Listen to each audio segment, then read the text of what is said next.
Day and night and day, the living creatures give their praise.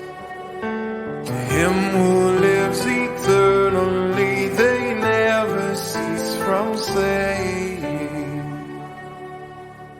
Holy, holy is Yahweh Almighty, worthy, worthy to receive all glory. Hello, hello. Welcome to Heart of the Tribe. My name is Chelle Wagner. So glad you came to join me today. You know, I thought that today would probably be my last presentation on kings and prophets, but I actually have at least one more. So, and this one's going to be kind of a long one, but there's so much in Jeremiah that is so pertinent to our day. And, you know, I really hope you can see the parallel between the destruction of Israel and their scattering into the nations and kind of where we are at the very end of Babylon today and Mystery Babylon getting ready for their judgment, which will be my next presentation. But for today, we're going to go ahead and pick up kind of where we left off last time with Jeremiah. So let me add my presentation to the stage. I mean, I've got on there 2 Kings 25, but that's going to be the next presentation. We're really just dealing with Jeremiah today. So let's get started. But he's talking to us about how did they get to 2 Kings 25. Okay, so let's start with Chronicles. We're just going to read a little bit here in Chronicles and be able to see. And this is out of the Sefer. So 2 Chronicles 36:10, it says, and when the year was expired, King Nebuchadnezzar sent and brought him to Babel with the goodly vessels of the house of Yahuah and made Zedekiah, this is King Zedekiah, his brother king over Yehudah and Jerusalem. Zedekiah was 21 years old when he began to reign and reigned 11 years in Jerusalem. And he did that which was evil in the sight of Yahuah Eloheinu. And he humbled not himself before Yirmiyahu, that's Jeremiah, the prophet, speaking from the mouth of Yahuah. You know, that is what prophets do. They speak through their mouth, but it is the mouth of Yahuah that is speaking. And sometimes, you know, that's really hard for people to understand or accept, but that is absolute truth. All right. So continuing on with verse 13, and he also rebelled against King Nebuchadnezzar, who had made him swear 7 oaths by Elohim, but he stiffened his neck and hardened his heart from turning unto Yahuah Elohai of Yasharel. Moreover, all the chief of the priest and the people transgressed very much after all the abominations of the heathen and polluted the house of Yahuah, which he had hallowed in Jerusalem. And Yahuah Elohai of their fathers sent to them by his messengers, rising up early and sending, because he had compassion on his people and on his dwelling place. But they mocked the messengers of Elohim, and they despised his words and misused his prophets until the wrath of Yahuah arose against his people till there was no remedy. It's like Yah was out of choices of what he was going to do. He had tried being merciful. He'd tried being, you know, kindness. He'd tried every way he knew to reach this people, but they had stiffened their neck against what he had to say. Therefore, he brought upon them the king of the Kasdim. We're going to talk about the Kasdim a little bit, okay? The sorcerers. He brought upon them the king of the Kasdim, who slew their young men with the sword in the house of their sanctuary, and had no compassion upon young man or maiden, old man, or him that stooped for age. He gave them all into his hand, and all the vessels of the house of Elohim, great and small, and the treasures of the house of Yahuah, and the treasures of the king and of his princes, all these he brought to Babel. And they burnt the house of Elohim and broke down the wall of Jerusalem and burnt all the palaces thereof with fire and destroyed all the goodly vessels thereof. And them that had escaped from the sword carried he away to Babel, where they were servants to him and his sons until the reign of the kingdom of Persia. That was what we see in the book of Daniel, right? To fulfill the word of Yahuah by the mouth of Yirmiyahu until the land had enjoyed her Shabbats. For as long as she lay desolate, she kept Shabbat to fulfill 70 years, the 70 years. Now, if you wanted to see more about the significance of 70, that was in my very last video. Okay, so let it never be said that Yahuah was not merciful. His love stretched out generation after generation to a people that did not want his involvement in their lives or their land. They were fascinated by evil and made images to glorify their favorite idols. You know, today people are fascinated by evil and they'll say that they're not, right? But here's how you can tell that the fascination has entered in. I'm just going to throw one thing out there. Let someone bring up tarot cards, right? Oh, well, I wouldn't do that. I know that that comes from the evil kingdom. But why do you do tarot cards and what do you think they mean? Right? They're inquiring. They're not just shutting the door and walking away, but the wheels are starting to turn. Well, tell me about that. Okay. A woman to woman relationship, a lesbian relationship. Oh no, well, I'm straight, I'm not gay, is what, right? People will say. But then how do you know that they're beginning to be fascinated by, well, tell me why did you choose this? Why does it, they begin to inquire, right? So that because they want to know more about it, because it's actually they're attracted to it. They're trying to even lie to themselves and say that they are not, but there's an attraction. Once you start ruminating on these things, you're beginning to go in that direction, and trouble is ahead. I mean, talk about our fascination with idols. Here was just a few I found to look. I mean, here's Trump, here's Michael Jackson. All these are statues. Barack and his daughter, our Mount Rushmore. We're so proud. We like to think of ourselves as great, Greek thinkers, and we're intellectual people. Here in Nashville, they've got a temple of, I believe it's Diana, these things are everywhere. They're all over our land. Why? Because we're fascinated by them. Romans 1:18 through 23, it says, for the wrath of Elohim is revealed from heaven against all wickedness and unrighteousness of men who hold the truth in unrighteousness, because that which may be known of Elohim is manifest in them, for Elohim has showed it unto them.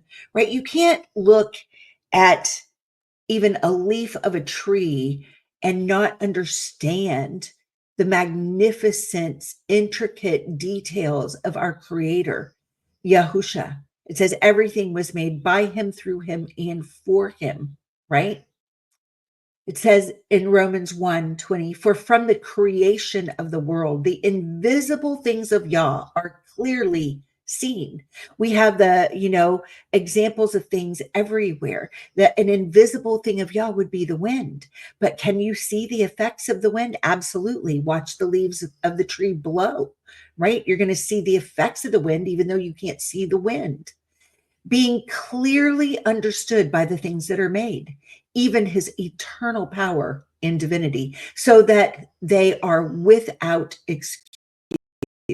Every single person is without excuse as to denying our Creator. Because that when they knew Elohim, they glorified him not as Elohim, neither were thankful, but became vain in their imaginations, and their foolish heart was darkened. How did they become like vain in the imaginations? They want to become God, and a lot through science and technology. You're going to see some of that in this presentation, right? Foolishness of heart, darkening of the heart, cutting themselves off from true knowledge, which only comes from Yahuah. Professing themselves to be wise, they became fools And they changed the glory of the incorruptible Elohim into an image made like to corruptible man and to birds and four-footed beasts. We have not changed much in the centuries. Wherefore Elohim also gave them up to uncleanness through the lust of their own hearts, to dishonor their own bodies between themselves. This is where it leads. And look at our society today. This is where it leads. When you start going after the dark things, there's always degenerate sex involved. Always. That's what the evil kingdom pushes towards. Why? Because it breaks the gate of your soul, and it makes huge inroads for demonic manifestation. There's nothing that'll do it quicker than sexual deviancy. That's what will break the gate of the soul. And we can be free of those things, completely free. When Yah says, if you are in that situation, I don't hate anybody. I don't hate somebody who's in a homosexual relationship. I do desire that you would be set free, right? And that is available to you to be set free, completely free. Start talking to Yah about it and say, Yah, I've embraced this. I know it's wrong and I need your help to get free. He will help you to get free, and not just a little free. You're not going to be burdened with that for the rest of your life. When he sets us free from anything, be it addictions, lust, greed, whatever it is, whatever pride, whatever it is, he doesn't set you free a little bit and then you have to keep struggling. When he sets you free, you are free indeed. He whom the Son sets free is free indeed. Translated from a kingdom of darkness into a kingdom of light. Right? You don't have to struggle with it forever. When you have confessed sin, no matter what it was, right? No matter what it was, he says that he makes us clean and he removes our sins from us as far as the east is from the west. And the power is taken out from that, right? Don't let the enemy of your soul continue to beat you up and try to shackle you and chain you and tell you that you can't be free. Anyone who truly desires to be set free and will seek Yah with all their heart, mind, soul, and strength will be set free from the things of this evil kingdom. So, wherefore Elohim also gave them up to uncleanness through the lust of their own hearts, to dishonor their own bodies between themselves, who changed the truth of Elohim into a lie, and worshipped and served the creature more than the Creator, who is blessed forever. Amen. For this cause Elohim gave them up unto vile affections, for even their women did change the natural use into that which is against nature. And likewise also the men, leaving the natural use of the woman, burned in their lust one toward another, men with men, working that which is unseemly. It's a really nice way of putting it, of sodomy, right? And receiving in themselves that recompense of their error, which was meat. You can see it really affect the physical body when you've been in that lifestyle. And I think that we're going to see that even more and more. Okay. All right. Next screen. And even as they did not like to retain Elohim in their knowledge, Elohim gave them over to a reprobate mind to do those things which are not convenient. That's also a very nice way of putting it. He gave them over to a reprobate mind to sin. That's what it is. Being filled with all unrighteousness, fornication, wickedness, covetousness, maliciousness, full of envy, murder, debate, deceit, malignity, and whisperers, backbiters, haters of Elohim, despiteful, proud, boasters, inventors of evil things, disobedient to parents, without understanding, covenant breakers, without natural affection, implacable, unmerciful, who knowing the judgment of Elohim, that they which commit such things are worthy of death, not only do the same, but have pleasure in them that do them. right? This world just runs after evil, just runs after it. Okay. It does not have to be that way. And it's like you, when you're in these sins, you've stuck your toe in, it's cracked open the door, look at what it leads to. It's like one leads upon the other until you become an unmerciful person. You don't even have natural compassion and love. And funny, I was in Trader Joe's last night, and this young man, I guess my cart was a little in his way, and he just decided to ram my cart in my arm, and just did not care. Did not care. He couldn't have been more than 18, and here I am, obviously, a quite mature woman that, you know, could have had a little bit of respect and just said, "Excuse me." But no, that wasn't possible. He didn't want to do it that way. He preferred to just ram me, you know, becoming just without even common courtesy in our day. And that's what happens when your heart becomes very darkened. You just lose the ability to even have any common courtesy at all, could care less about other people. All right, let's go into Jeremiah. All right, so in Jeremiah chapter 32, hope is given for the generations to come by the instructions to Jeremiah to purchase a field from a close relative. This is followed by a beautiful prayer glorifying Yahuah. The prayers of scripture teach us to pray. Jeremiah taught those entering captivity by a foreign nation how to pray. So I wanted to include this prayer there because some of us may need it, because the nation that most of us are probably viewing this video in, the United States of America, where I am at, on November, what is today? November the 4th, right? Oh, the day before the 2024 elections, because it's November the 4th, 2024. Our nation is headed into so much trouble. As of even tomorrow, no matter what happens, no one's going to be, our nation, some will be happy, some will be furious, right? Who knows what all can happen in the days to come, but we're living in a dangerous time, and we're living at a time when a house divided against itself shall not stand, and this house called the United States of America as a nation will come tumbling down, and our enemies will overtake us. They will invade us, and we will be captured and destroyed and taken by war and famine and captivity. And that is what is coming for this nation. That's what we're going to watch play out here in the days to come. Unfortunately, that's where we're at. So here's a good prayer for people that were also in that situation. Jeremiah 32:17-23. Ah, Adonai Yahuah, behold, you have made the heavens and the earth by your great power and stretched out arm, and there is nothing too hard for you.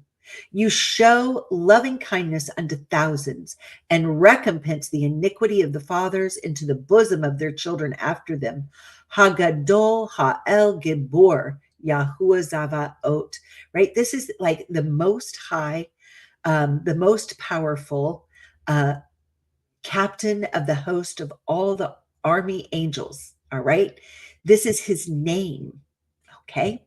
Great in counsel and mighty in work, for your eyes are open upon all the ways of the sons of men. Right.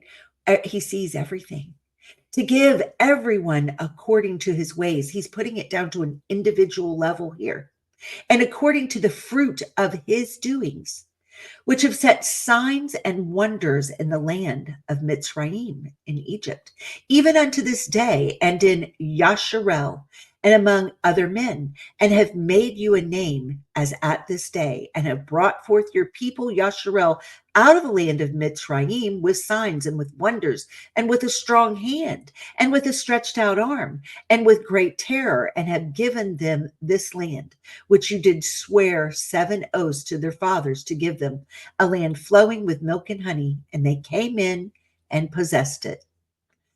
But they obeyed not your voice, neither walked in your Torah. They have done nothing of all that you commanded them to do. Therefore, you have caused all this evil to come upon them. We're at a time, right, that Yah's people were taken into captivity into Babylon, and we are still here. So when the regathering comes of his people, he's looking for a people this time whose Torah will be in their heart, desiring to do it.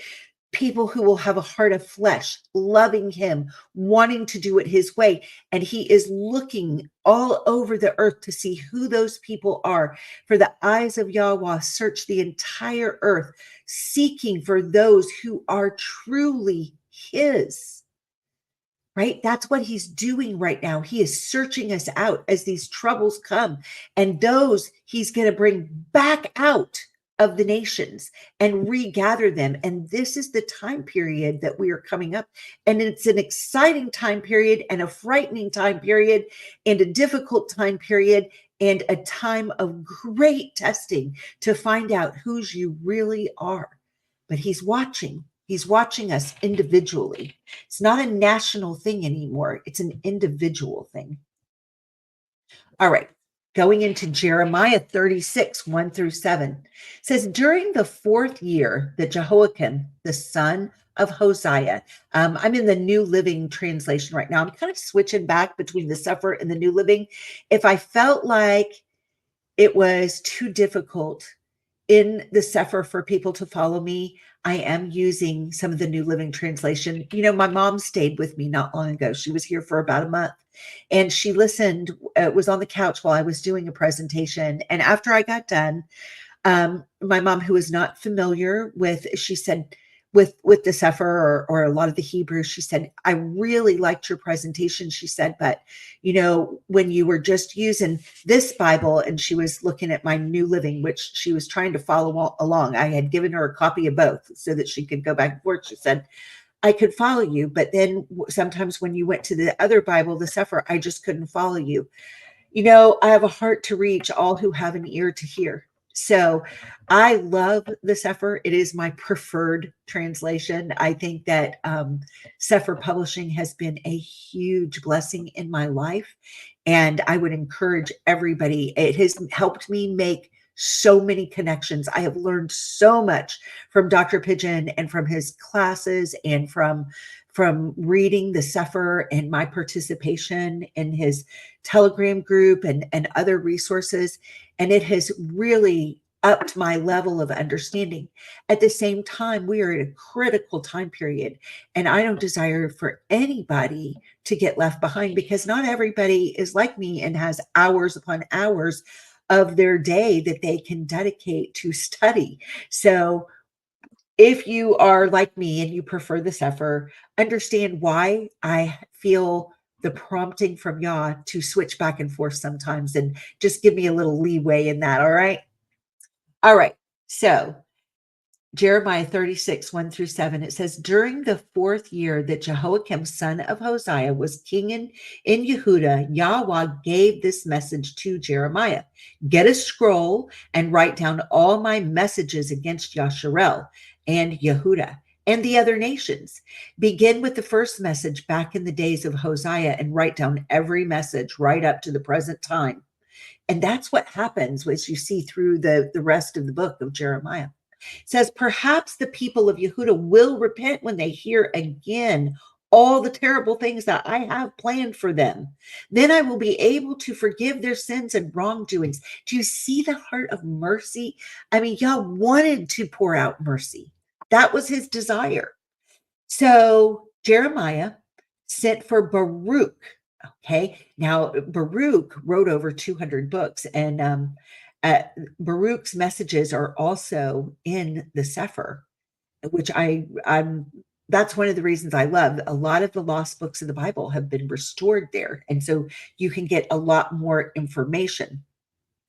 All right. And so if you're looking for what I'm talking about, go to www.sefer.net and you will be able to find yourself a copy of the Sefer. They've got an app with it on there, and you can get yourself a hard copy. And I would definitely recommend both.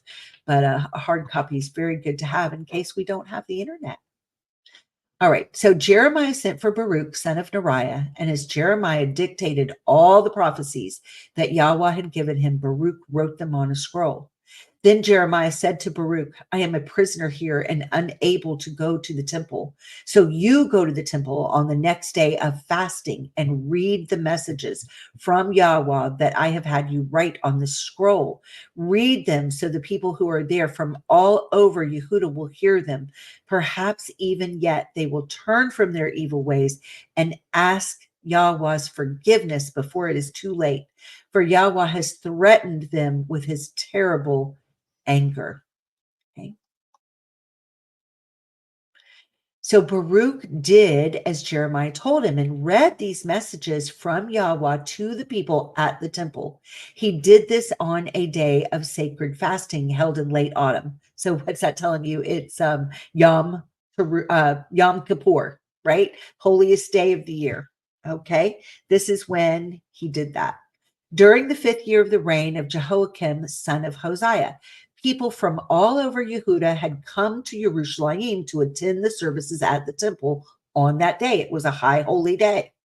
Baruch read Jeremiah's words on the scroll to all the people. He stood in front of the temple room of Gemariah, son of Shaphan, the secretary. This room was just off the upper courtyard of the temple near the new gate entrance. When Micaiah, son of Gemariah and grandson of Shaphan, heard the messages from Yahuah, he went down to the secretary's room in the palace where the administrative officials were meeting. Elishama, the secretary, was there, along with Delaiah, son of Shemaiah, Elnathan, son of Akor, Gemara, son of Shaphan, Zedekiah, son of Hananiah, and all the other officials. When Micaiah told them about the messages Baruch was reading to the people, the official sent Jehudi, son of Nethaniah, grandson of Shelemiah and great-grandson of Cushi, to ask Baruch to come and read the messages to them too. So Baruch took the scroll and went to them. Sit down and read the scroll to us, the officials said. And Baruch did as they requested. When they heard all the messages, they looked at one another in alarm. We must tell the king what we have heard, they said to Baruch. All right, so they are very concerned. They want to make sure that the king knows. But first, tell us how you got these messages. Did they come directly from Jeremiah? So Baruch explained, Jeremiah dictated them and I wrote them down in ink, word for word, on this scroll. You and Jeremiah should both hide, the officials told Baruch. Don't tell anyone where you are. Then the officials left the scroll for safekeeping in the room of Elishama, the secretary, and went to tell the king what had happened. The king sent Jehudi to get the scroll. Jehudi brought it from Elishama's room and read it to the king as all his officials stood by. It was late autumn, and the king was in a winterized part of the palace, sitting in front of a fire to keep warm. Each time Jehudi finished reading 3 or 4 columns, the king took a knife and cut off that section of the scroll. He then threw it into the fire, section by section, until the whole scroll was burned up. Neither the king nor his attendants showed any signs of fear or repentance at what they heard. Even when Elnathan, Delaiah, and Gemariah begged the king not to burn the scroll, he wouldn't listen. Jeremiah 36, 26 through 29. Then the king commanded his son, Jerahmeel, Seraiah, son of Azrael, and Shelemiah, son of Abdeel, to arrest Baruch and Jeremiah, but Yahuah had hidden them. After the king had burned the scroll on which Baruch had written Jeremiah's words, Yahuah gave Jeremiah another message. He said, get another scroll and write everything again, just as you did on the scroll King Jehoiakim burned. Then say to the king, this is what Yahuah says. You burned the scroll because it said the king of Babylon would destroy this land and empty it of people and animals.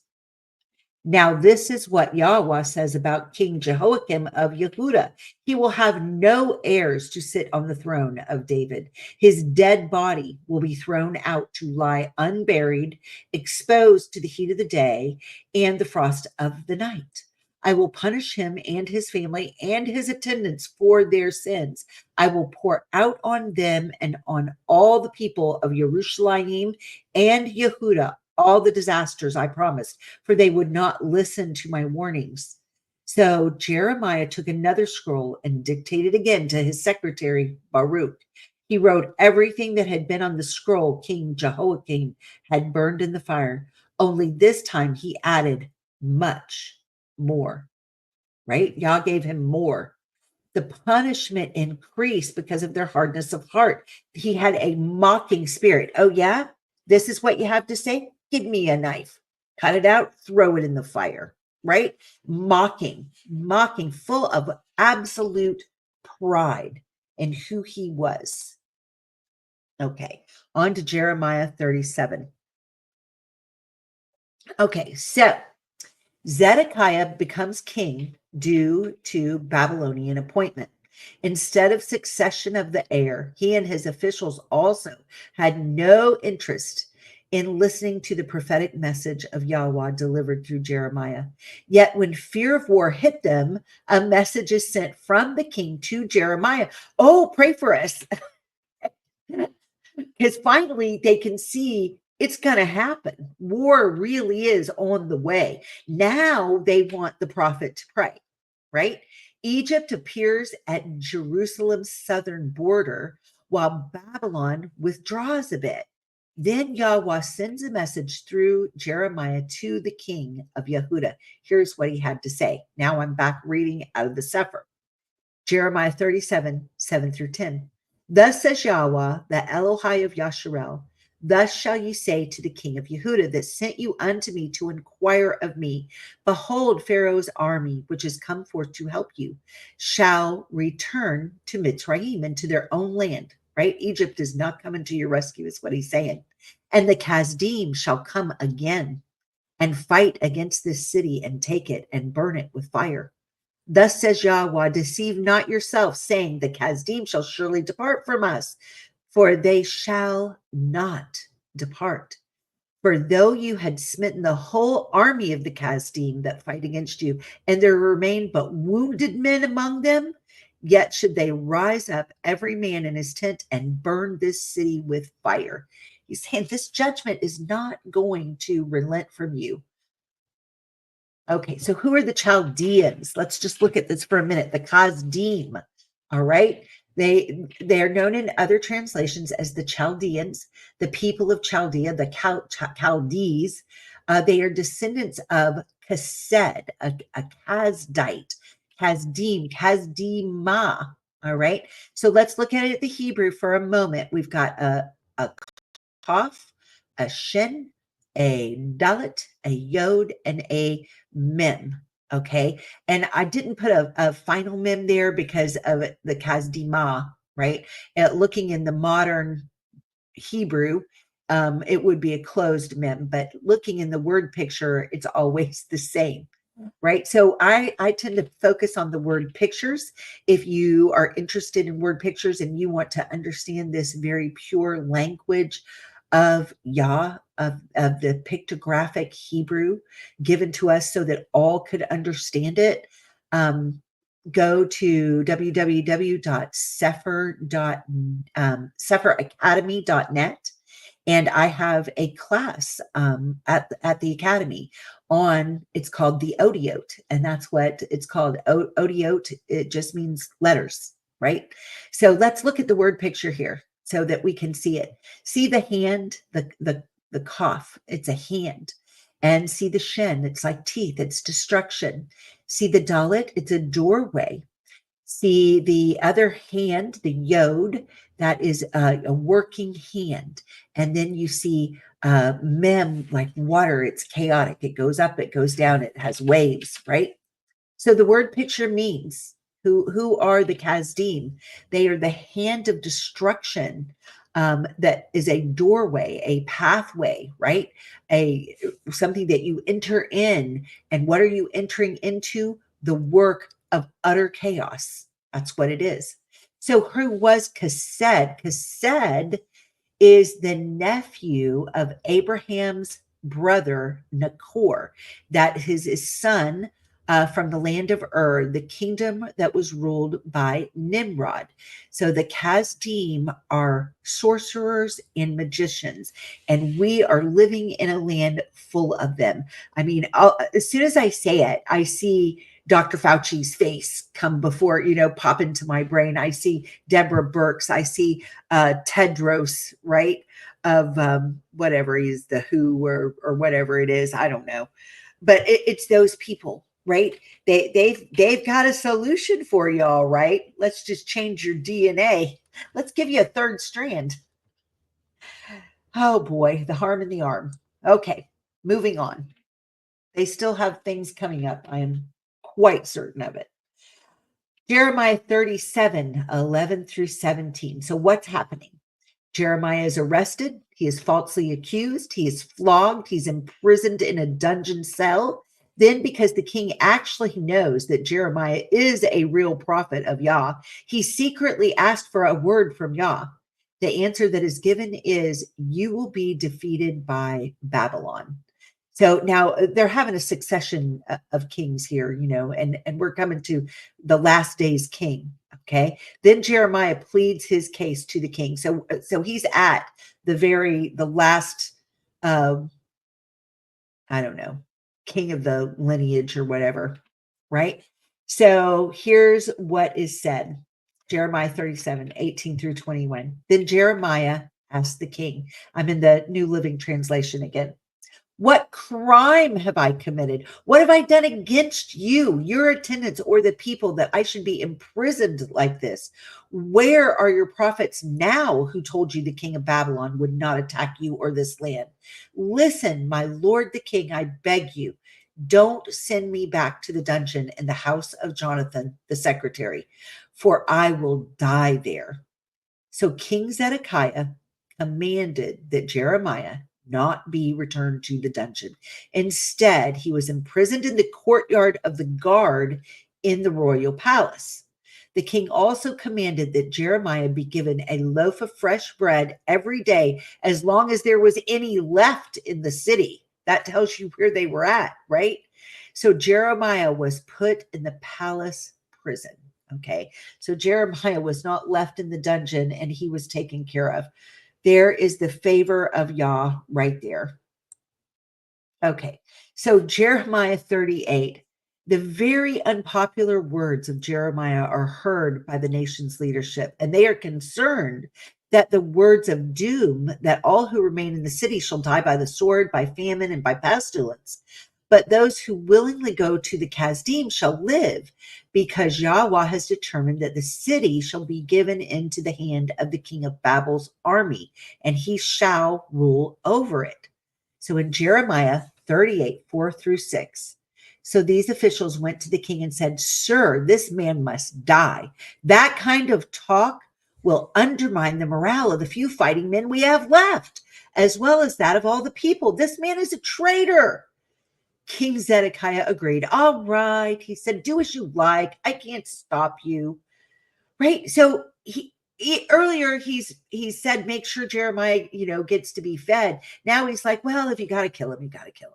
Right? Talk about wishy-washy.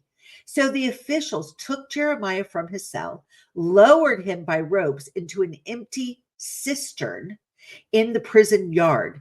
It belonged to Malikah, a member of the royal family. There was no water in the cistern, but there was a thick layer of mud at the bottom, and Jeremiah sank down into it. Gosh, can you imagine for even a second? Here you are as a youth chosen by Yah.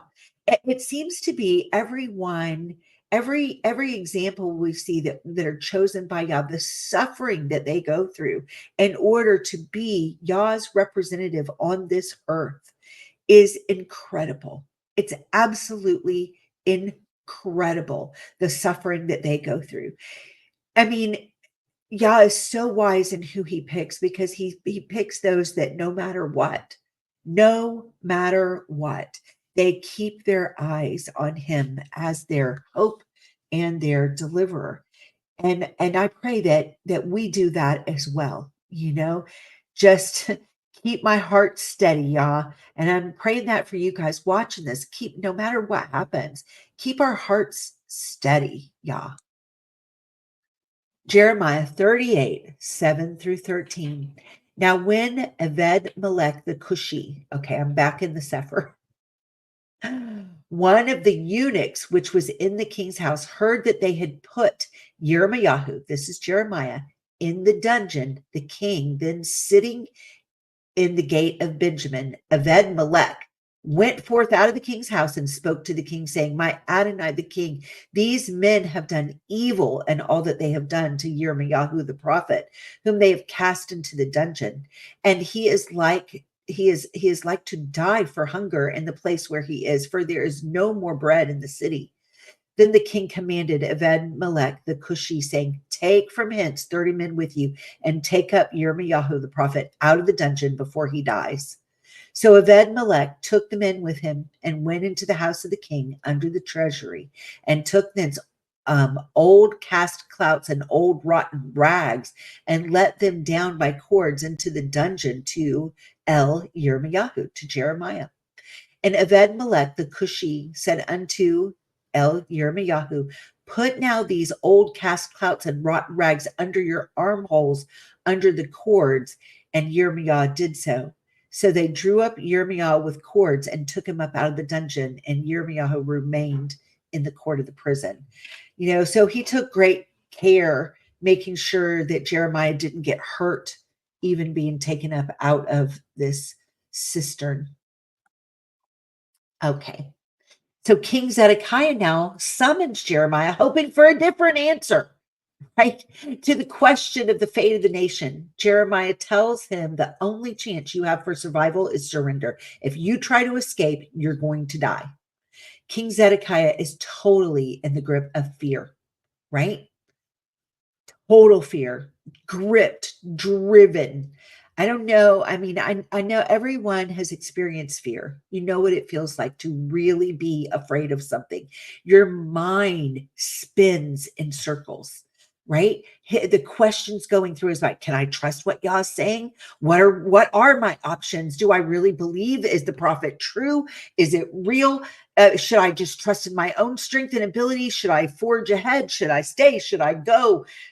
What should I do? That's what a fearful mind that is wavering around, that does not have its strength and trust in Yah. Yah is our stronghold, a very present help in time of trouble. When fear hits you, no matter what's going on, stop, take a breath, center yourself. When you are a child of Yah, you can depend on him to help you.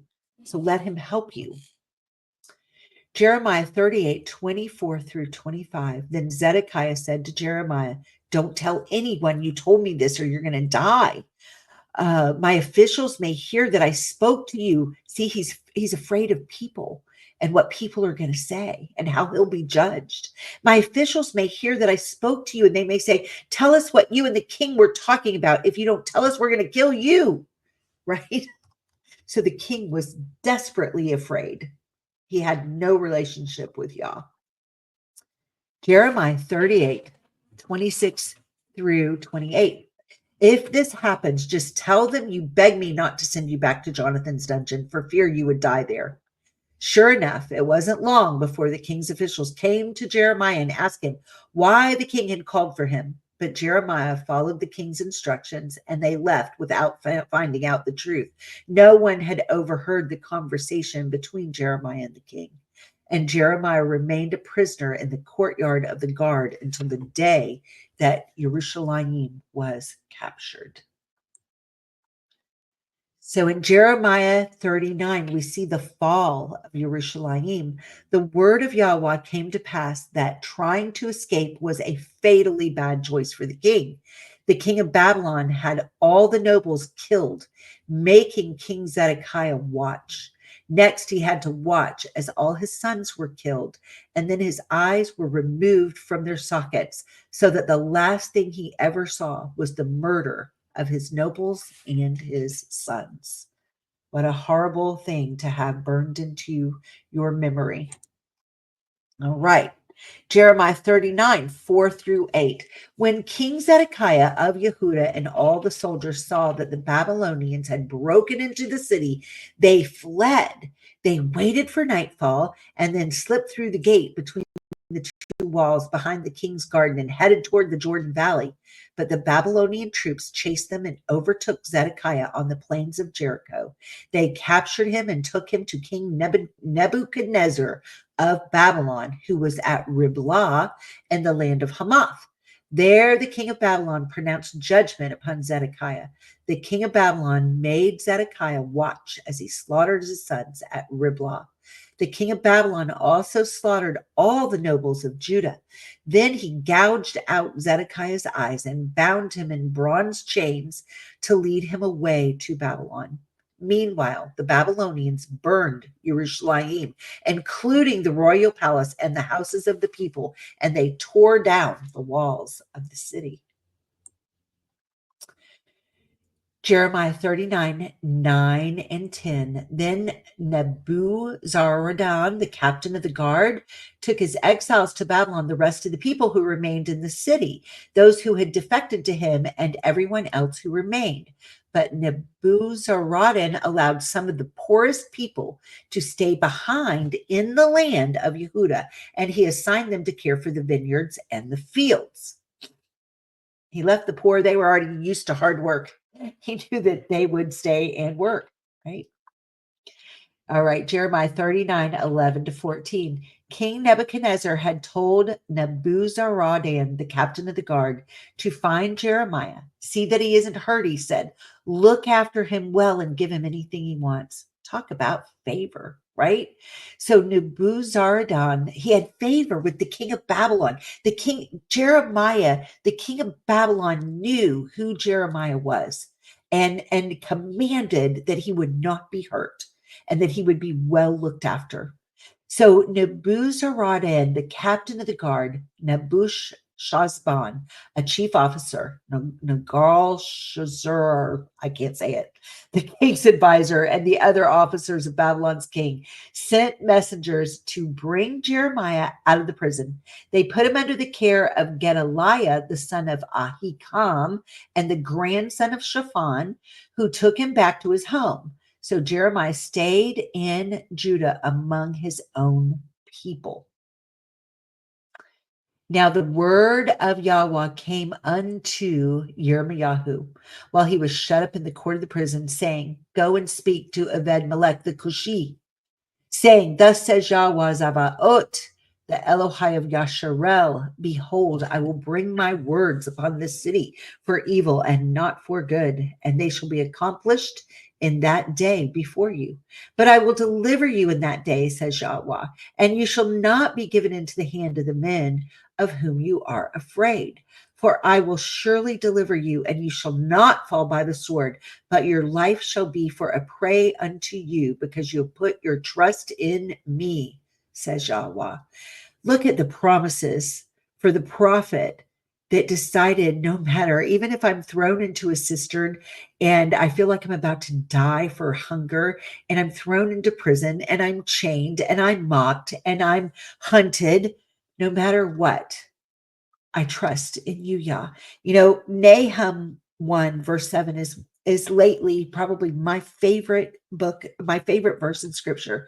And it simply says, Yahuah is good. He is a stronghold in the day of trouble, and he knows those who trust in him. He always knows, always. Chapter 40 of Jeremiah opens with a display of great favor to the prophet. It is evident that his words from Yahuah are absolute truth.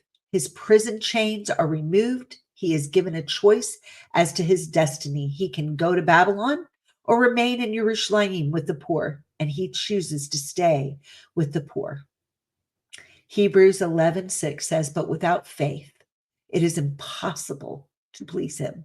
For he that comes to Elohim must believe that he is, and that he is a rewarder of them that diligently seek him. He rewards those who diligently seek him. So Gedaliah, an Israelite with a good family history, is appointed by Nebuchadnezzar as the governor of the remnant left in the land. He assures the people that they are safe as long as they serve the Chazdim, and that he will represent them from Mitzpah, a place known as a watchtower from the time of Jacob and Laban, when they set up the rocks between them. You know, when Jacob had had enough, right? He took his flocks and his wives and his children, and he left. And Laban pursued him because, unbeknownst to Jacob, his beloved Rachel had stolen the household idols. She was afraid that the household idols she believed that they had the power to tell her father Laban where they had escaped to. So she stole them. And so Laban is pursuing Jacob and wants his idols back. And so he does a search, doesn't realize that Rachel is sitting on them because she claims woman issues and she can't get up. And what she's really doing is she's hiding those idols. Jacob pronounces anybody who did this, their pronouncement's going to be death, not knowing that Rachel had done this, right? And I don't believe that he ever found out, at least in scripture, but she did die not long after that in childbirth with Benjamin. But anyway, what they did is they set up this place of rocks, and this monument of rocks, and said, this will be a dividing line between us, right? And that was this place now, that's being discussed here. All right, Mitzpah, and it's known as a watchtower. Okay, Jeremiah 40.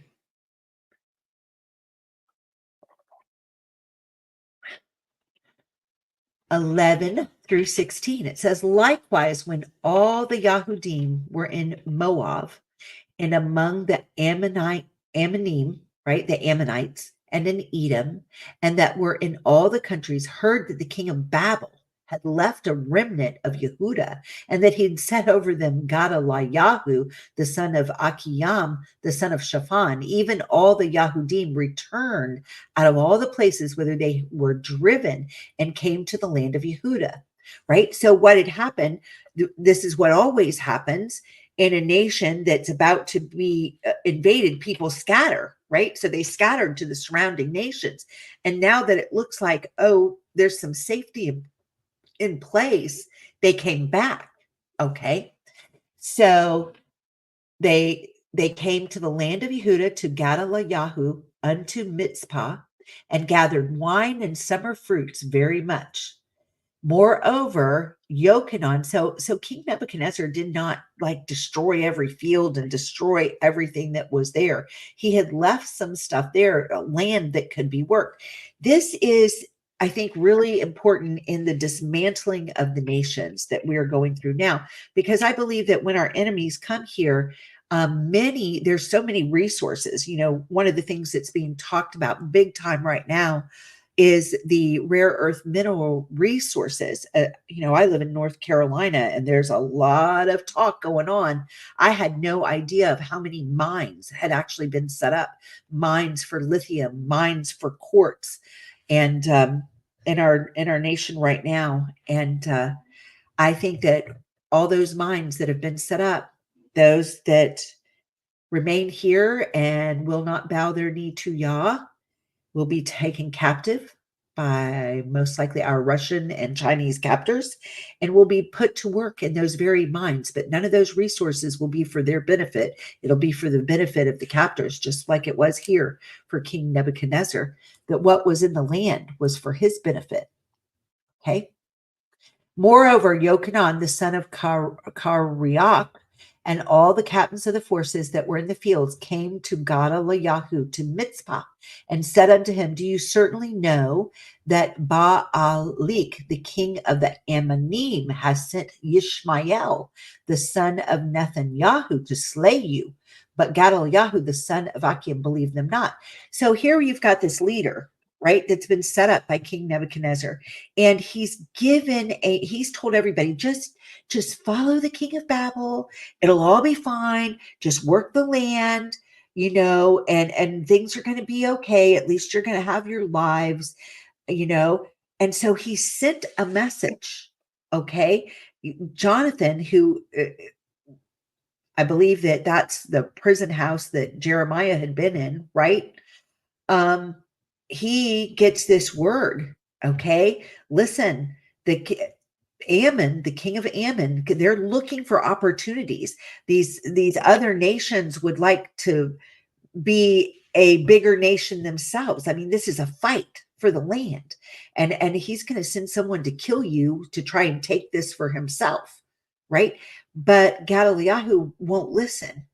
He's sure of himself. He won't listen to the message being sent to him. He's not stopping. He's not praying. He's not asking y'all if this is true. He's just going, I've been put in charge. I am the vassal of King Nebuchadnezzar. No one is going to come and kill me, much less Ishmael, who I know. I mean, you can just see it. This is what the pride of life, men's pride, will do to them. It will blind them. Okay, so he believed them not. Then Yochanan, the son of Karek, spoke to Gadaliyahu in Mitzpah secretly, saying, Let me go, I pray you, and I will slay Ishmael, the son of Nethanyahu, and no man shall even know it. Wherefore should he slay you, that all the Yahudim which are gathered unto you should be scattered, and the remnant in Yehudah perish? But Gadaliyahu, the son of Achim, said unto Yochanan, the son of Karek, You shall not do this thing, for you speak falsely of Ishmael. He totally did not believe him. So who is Ammon? If we can just look, I've just got a couple of maps here. See, here's, this is more not at this particular time period, but Israel's over here. Ammon's right here. This now is the kingdom of Babylon, right? You can see it. It's huge. So I was just trying to show kind of a little bit of comparison so that we can see what did this territory look like, that was being discussed here. And that's kind of what it looks like. So it shows a little bit more of the Mediterranean Sea, which is over here. But so Ammon would have been here, probably would have been about in here, before Babylon ends up taking over so much of it. Okay. Sometimes it just helps to be able to put things on a map. All right. So in chapter 41, we read that a few months later, Ishmael and 10 other men, they go to Mizpah and they sit down and they have a meal with Gedaliah, right? And everything seems friendly. It seems normal. And then suddenly, just like that, during the meal, they rise up and they assassinated him along with all the other Yahudim, all the Babylonian soldiers, and all the Kasdim that were in the land that had been put there to keep the rules of King Nebuchadnezzar, to keep it the way that he wanted it, right? So they rose up and slew everybody. Jeremiah 41, 4-8. And it came to pass the second day after he had slain Gadaliyahu, and no man knew about it, that there came certain from Shechem, from Shiloh, and from Shamron, even 80 men. Okay, so 80 men, having their beards shaven and their clothes rent, and having cut themselves with offerings and incense in their hand to bring them to the house of Yahuah. They were trying to worship Yah in a way that the heathen worship the false Elohim by cutting themselves. Yah's never asked us to do that, right? That's something that the heathen do, okay, is to cut themselves, right? And bringing their incense and their clothes rent and, sackcloth and ashes, but not cutting yourself, right? And Yishmael, the son of Netanyahu, went forth from Mizpah to meet them, weeping along as he went. Oh, so he's the one who's killed everybody, right? And now he goes weeping, and it came to pass as he met them, he said, oh, you've got to come to Yahuah, the son of Akim. And it was, come and see what has happened to him, is what he said. And it was so when they came into the midst of the city that Yishmael, the son of Netanyahu, slew them and cast them into the midst of the pit. So there he kills these 80 men, he and the men that were with him and his 10 men. But 10 men were found among them that said unto Yishmael, slay us not, for we have treasures in the field of wheat and of barley and of oil and of honey.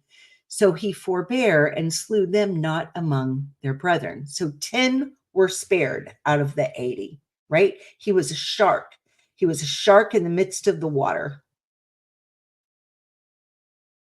All right, Jeremiah 41, 9 through 10. Now the pit wherein Yishmael had cast all the dead bodies of the men whom he had slain because of Gedaliah was it which Asa the king had made for fear of Baasha, King Yasharel, and Yishmael, the son of Netanyahu, filled it with them that were slain. He was just throwing the bodies in there, right? Then Yishmael, that was supposed to be the biggest cistern that had ever been built in the land. Then Yishmael carried away captive all the remnant of the people that were in Mizpah, even the king's daughters, and all the people that remained in Mizpah, whom Nebuzaradan, the captain of the guard, had committed to Gedaliah, the son of Akam, and Yishmael, the son of Netanyahu, carried them away captive and departed to go over to the Ammonim. So he's like, I've got my captives and I'm going to take them to the king of Ammon, right? The Ammonites are the people that came from Lot and his daughter when they fled from Sodom. They inhabited the area of the Zamzummim giants that lived east of the Jordan River, and today it is known as the country of Jordan. Jonathan rescued the people that had been captured and brought them to Givon. He went to fight Ishmael, but he escaped with 8 men to Ammon. So it was Ishmael. 8 out of his 10, I guess, lived and made it back to Ammon. All right. So Jonathan and his men took the remnant of women, children, and eunuchs to Kimham near Bethlehem with a plan to go to Egypt for safety. They were afraid of the Kasdim because Ishmael had killed Babylon's appointed governor. Okay. So they had come up with their own plan. They're like, we just need to go back to Egypt, right? Jeremiah chapter 42. So Jonathan and his men plead with Jeremiah to inquire of Yahuah what they should do. And then they promise, we're going to do it no matter what. No matter what the answer is, that's what we'll do. Whether it's good, whether it's for good or for evil, it doesn't matter. We're going to do whatever Yah tells you to do. So Jeremiah inquires of Yahuah and comes back 10 days later with an answer that they were to remain in the promised land. And that if they would do that, that Yah would build them back up and plant them, and he would be merciful to them.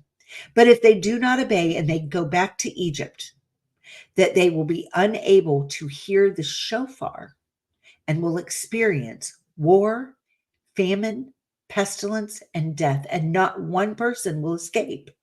Jeremiah calls them out as being dishonest when they said, we will do what Yahuah says. Here's what happened. Jeremiah 42, 21 and 22. And now I have this day declared it to you, but you have not obeyed the voice of Yahuah Elohim, nor anything for which he has sent me unto you. Now therefore know certainly that ye shall die by the sword, by the famine, and by the pestilence in the place whither ye desire to go and to sojourn.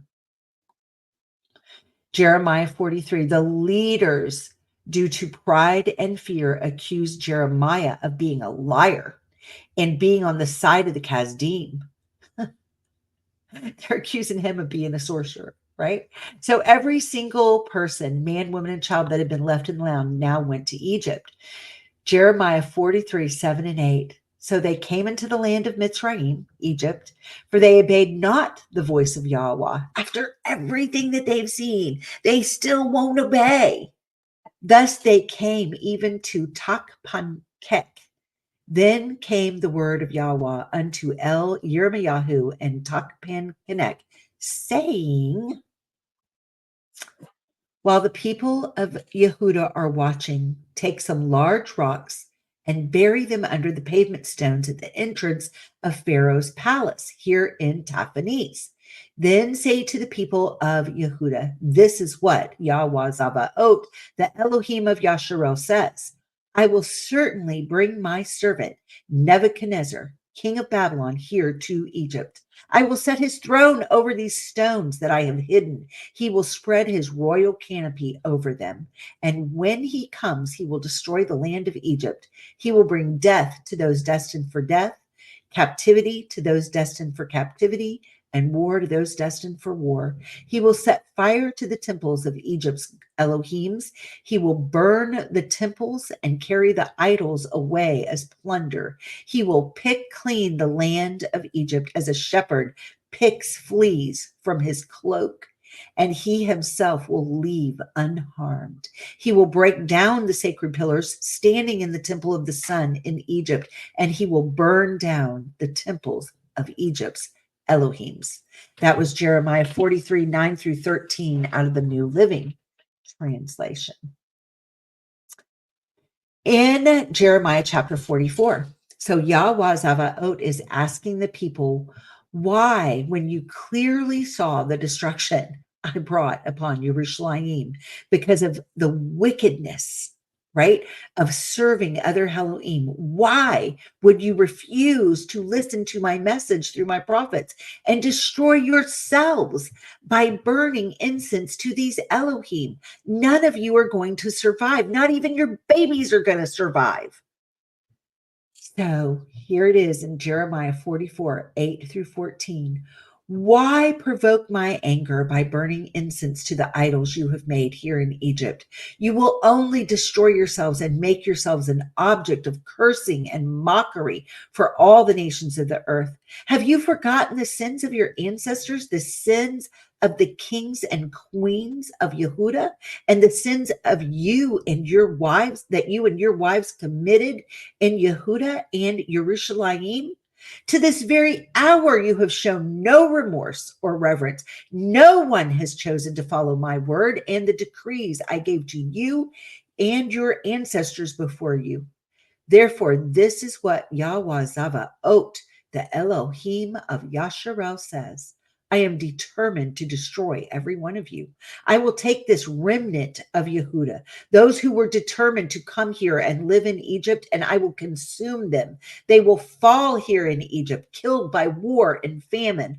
All will die, from the least to the greatest. They will be an object of damnation, horror, cursing, and mockery.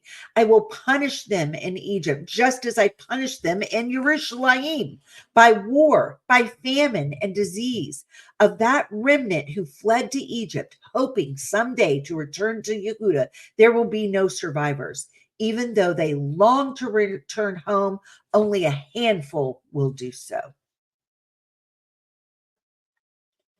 In Jeremiah 44, 15 through 19, and then this is the response. This is amazing.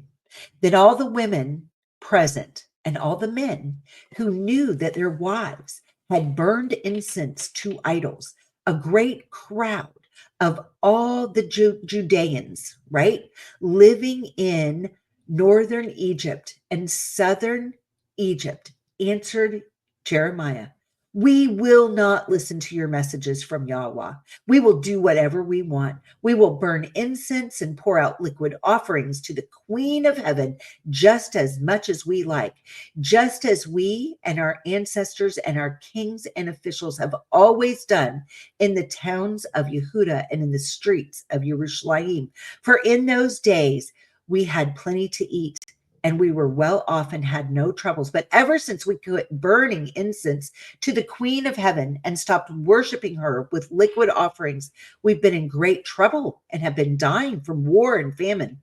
Besides, the women added, do you suppose that we were burning incense and pouring out liquid offerings to the Queen of Heaven and making cakes marked with her image without our husbands knowing it and helping us?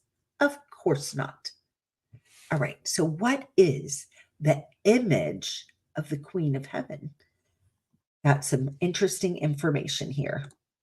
All right, but first we're going to finish this part from Jeremiah. Jeremiah 44, 20 through 23. Then Yahuah said unto all the people, to the men and the women, and to all the people which had given him that answer, saying, the incense that you burned in the cities of Yehudah and in the streets of Jerusalem, ye and your fathers, your kings and your princes, and the people of the land, did not Yahuah remember them, and came it not into his mind, so that Yahuah could no longer bear because of the evil of your doings and because of the abominations which you have committed. Therefore is your land a desolation and an astonishment and a curse without an inhabitant as this day, because you've burned incense and because you've sinned against Yahuah and have not obeyed the voice of Yahuah, nor walked in his Torah, nor in his statutes, nor in his testimonies. Therefore, this evil is happened unto you as at this day. All right. Jeremiah 44, 24 through 26. Here we're getting to the Queen of Heaven, right? Moreover, Yahuah said unto all the people and to all the women, hear the word of Yahuah, all Yehudah that are in the land of Mitzrayim, of Egypt, right? Thus says Yahuah Zavaot, the Elohai of Yasharel, saying, ye and your women have both spoken with your mouths and fulfilled with your hand, saying, we will surely perform our vows that we have vowed to burn incense to the Queen of Heaven and to pour out drink offerings unto her. Ye will surely accomplish your vows and surely perform your vows. Therefore, hear ye the word of Yahuah, all Yehudah that dwell in the land of Mitzrayim. Behold, I have sworn 7 oaths by my great name, says Yahuah, that my name shall no more be named in the mouth of any man of Yehudah and all the land of Mitzrayim, saying, Adonai Yahuah lives. This is very interesting, right? That my name is not going to be in their mouths, because when you listen even today to what's known as the Jews, they say, oh, you can't say that, you can't say Yahuah, you have to say Hashem, right? Which is actually, Dr. Pigeon does great teaching on this, but it is a demon name, right? But this is interesting right here. This is one of the curses, that they wouldn't even be able to say his name anymore, right? There you go. All right, so let's look at something here. I wanted to show you this. See this symbol here? As soon as I put in Queen of Heaven, see this thing with these 6 right here? Let's take a look. Let's find out what this is. A Metatron Cube. It's right here. Okay. There's the little box right there. There's the Star of David, the 2 triangles, right? Which it's not a Star of David. They call it a Star of David, but David's not in it anywhere. All right. So I just typed in Metatron Cube in Google. Let's just say what artificial intelligence has to say about this. I found some very interesting information. The Metatron Cube is a sacred geometric pattern that is associated with Kabbalah and an archangel Metatron. A geometric shape made up of 13 circles connected by straight lines. It's named after an archangel called Metatron, who is believed to have been a powerful intermediary between humans and the divine. The Metatron's cube is said to symbolize balance, harmony, and the interconnectedness of all things in the universe. It is also believed to contain the basic structure of all creation. Okay, so many in the natural health field now have embraced this symbol. And this is part of what I'm going to read you an article, but this is part because it just contains all the structure of basic creation. The archangel Metatron, an angel in Judaism, Christianity, and Islam. Okay. Metatron is mentioned in the Talmud, the Agadah, which I'm not even sure what that is, the Targum. I know that's another Jewish mystical thing, right? And in mystical Kabbalistic text. In Islamic tradition, Metatron is known as Metatrush, the angel of the veil. In folkloristic tradition, Metatron is the highest of the angels and serves as the celestial scribe. Sacred geometry. The Metatron's cube is a visual focal point for meditation and can be used to replace negative thoughts with positive ones. It's good magic. It includes all 5 Platonic solids, which symbolize the underlying geometric pattern found throughout the universe. Okay, I went a little further. The Metatron Cube and the Queen of Heaven. In various spiritual and mystical traditions, Metatron's Cube is often associated with the Queen of Heaven, a figure revered in ancient cultures. Here's a breakdown of the connections. The archangel Metatron, as the angel of life and the scribe of the universe, Metatron is believed to oversee the flow of energy in the Metatron's cube, a sacred geometric structure containing all geometric shapes in God's creation. The Queen of Heaven, in ancient Mesopotamian and Middle Eastern mythology, the Queen of Heaven is often depicted as Ishtar or Inanna, a goddess of fertility, love, and war. She's associated with the planet Venus and the celestial realm. Sacred geometry. Metatron's cube is said to represent the patterns and structures that underlie all of creation. The Queen of Heaven, as a symbol of the celestial realm, is connected to the divine blueprint of creation, which is reflected in the geometric patterns of Metatron's cube. I'm not reading this to you because I believe any of this is true. I'm reading to show you this connection. So here's the interconnectedness. The Queen of Heaven is often depicted as a bridge between the earthly and the heavenly realms. Similarly, Metatron's cube is seen as a bridge between the spiritual and material worlds, representing the harmony and balance that exists between these realms. The feminine principle, the Queen of Heaven embodies the feminine principle associated with receptivity, nurturing, and creativity. Metatron's cube, with its intricate patterns and harmonious structure, can be seen as a manifestation of the feminine principle in sacred geometry. Here's the key takeaways according to artificial intelligence. Metatron's cube and the Queen of Heaven are connected through their associations with sacred geometry, the divine blueprint of creation and the celestial realm. The Queen of Heaven, as a symbol of the feminine principle, is reflected in the harmonious and balanced structure of Metatron's cube. Both Metatron and the Queen of Heaven are seen as mediators between the spiritual and material worlds, representing the interconnectedness of all things. This whole thing just made me want to puke, mainly because I have people that I love dearly that are now using something that they've spent a great amount of time and effort creating that's supposed to zap this bad technology out of your body, right? Called the shift. Okay. And it's supposed to be used for this. And this symbol is right on top of it. And so you cannot be using evil to do good. I'm sorry, it doesn't work. It's, to me, it's always been like this with this whole thing with the Talmud, right? Is if somebody baked me a pan of brownies and they said, it's a huge pan, big old pan of brownies, right? We only put 1/16 of a teaspoon of dog crap in the brownie mix. Do I want to eat the brownies? I'm not eating the brownies. I don't care if it's just got a little dog crap in it. This has a lot of dog crap in it. And I'm not eating that brownie.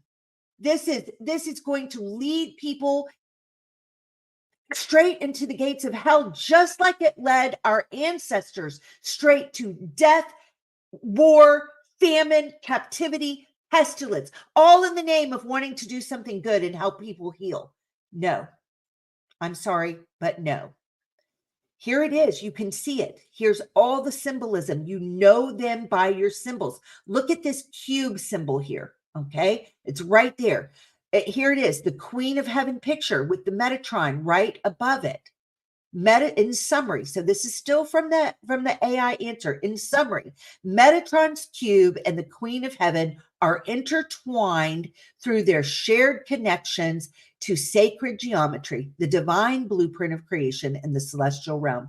The Queen of Heaven, as a symbol of the feminine principle, is reflected in the harmonious structure of Metatron's cube, which represents the patterns and harmony that underlie all creation. Here's everybody's favorite idol of the moment of Zionism. Here he is. What do you think he's got sitting there? Right? Everybody's rushing. He's going to make America great again. He's going to fix everything that's wrong in this country, and America's going to be just fine if we just put this apostate in office. Look at this. I'm not saying that Kamala Harris is a better choice. I'm saying there are no choices because we are underneath the judgment of Yah. And right now, this nation's not going to survive it. You've got to pray for individual repentance at this point. All right. I'm going to read through this, and then I'm going back because there's a little bit more I want to show you on some websites with this Metatron Cube. So Jeremiah 45, 1-5, the prophet Jeremiah gave a message to Baruch, son of Neriah, in the 4th year of the reign of Jehoiakim, son of Hosea. After Baruch had written down everything Jeremiah had dictated to him, he said, "This is what Yahuah, the Elohim of Yasharel, says to you, Baruch. You've said, I'm overwhelmed with trouble. Haven't I had enough pain already? And now Yahuah has added even more. I'm worn out from sighing and can find no rest." We all know how that feels, right? But this is the answer that Yahuah gives to Baruch through Jeremiah. Baruch, this is what Yahuah says. I will destroy this nation that I built. I will uproot what I planted. Are you seeking great things for yourself? Don't do it. I will bring great disaster upon all these people, but I will give you your life as a reward wherever you go. I, Yahuah, have spoken. So he just helped Baruch get his mind right. It had to happen. And we see that because we get to see the messages Baruch went on to write, which is just awesome. So then what leads me up to the next presentation is in chapters 46 through 49 of Jeremiah. It describes the judgments on Egypt, the Philistines of Gaza, Moab, Ammon, Edom, Damascus, Kedar, Hazar, and Elam, right? They were also experiencing the dismantling and the disruption of the nations for who was going to be the next superpower, right? And we are in that time period now. So it's just very, very interesting. So I'm going to see if I can get out of where I was and show you just a little bit more about this with this Metatron thing and this Metatron cube. Okay, let me see. Is this one the one?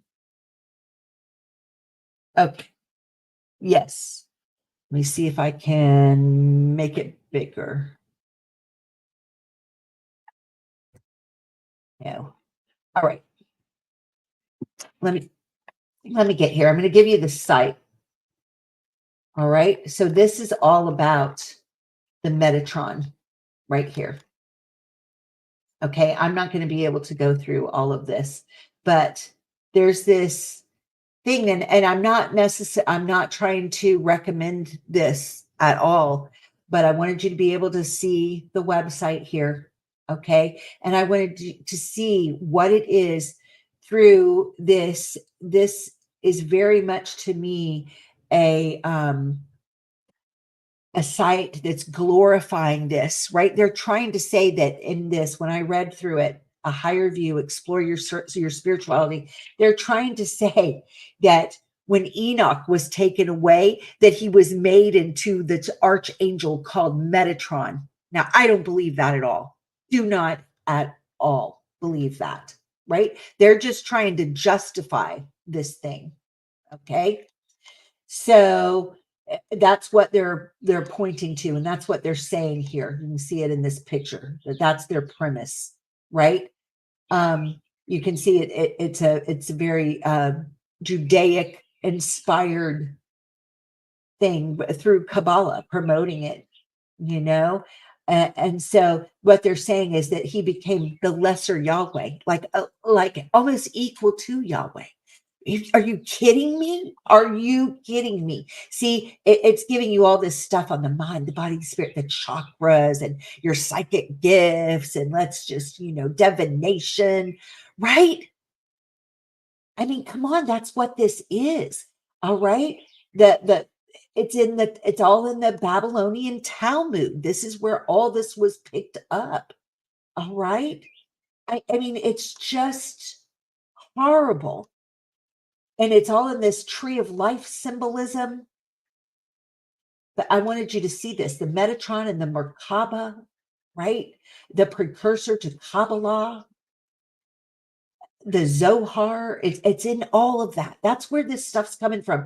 I'm telling you, you see this thing, this symbol right here on anything somebody wants to help you get well, and it's got that symbol on it, run. You're opening portals to demons. I'm sorry, but that's exactly what it's what it is. It's what it is. And it's absolutely sickening, right? Just sickening. Okay, that's enough of that. So, got rid of that one. Let me see. I had one more. Okay, let me present this one, because this one, it was very interesting the way that they were presenting all this. It's almost, they're trying to make it just so palatable, and anybody that really, had sense would be able to see, that this just makes good sense here. Okay. Like almost, if you have a scientific brain, if you have knowledge, then you'll understand it, because just all the elements of creation are there. Get away from me. Right? So there it is. This is on learnreligions.com. It is the Archangel Metatron's Cube in Sacred Geometry. All right, by Whitney Hoppler. In sacred geometry, Archangel Metatron, the angel of life, oversees the flow of energy. Okay, see, energetic medicine, which I do believe is absolutely real, but how easy is it for something to come in and corrupt it? Okay, I do believe that we are electrical beings. I do believe in the laying on of hands. I believe that stuff. Then it's just so easy for people to get off the correct path if you're not staying submitted to Yah. And if you allow a little bit of dog crap in the brownie, it's going to be corrupted. And this is dog crap in the brownie. In sacred geometry, Archangel Metatron, the angel of life, oversees the flow of energy in a mystical cube known as Metatron's Cube, which contains all of the geometric shapes in God's creation and represents the patterns that make up everything God has made. These duties tie in with Metatron's work overseeing the tree of life in Kabbalah, where Metatron sends creative energy down from the top, the crown of the tree, toward all parts of creation. Here you can use Metatron's Cube for inspiration and transformation. I'm not going to go through all of it, but here you go again, right? They want you to meditate on this stuff. And I mean, stay away from this stuff. That's all I can say. Stay away from it. Right? It's awful. So anyway, you can tell I get really fired up about that one, because I don't like to see people deceived. And if you're following that, you're being deceived. So anyway, I hope that this is a blessing to you. I hope that you have learned something today. I learned things today from my study in this, and I enjoyed being able to share the study with you. I look forward. I hope I can get the next one done for you because it's really cool because it goes into where we're going is in Jeremiah 50 and 51, because I did not know that Jeremiah 52 and 2 Kings 25 are almost, they're parallel chapters. They read almost exactly the same. And that's what we're going to be looking at because it's preceded by the downfall of Babylon and what happens to Babylon in the very end. All righty. Hope that this has been a blessing, and shalom. Day and night and day, the living creatures give their praise to him who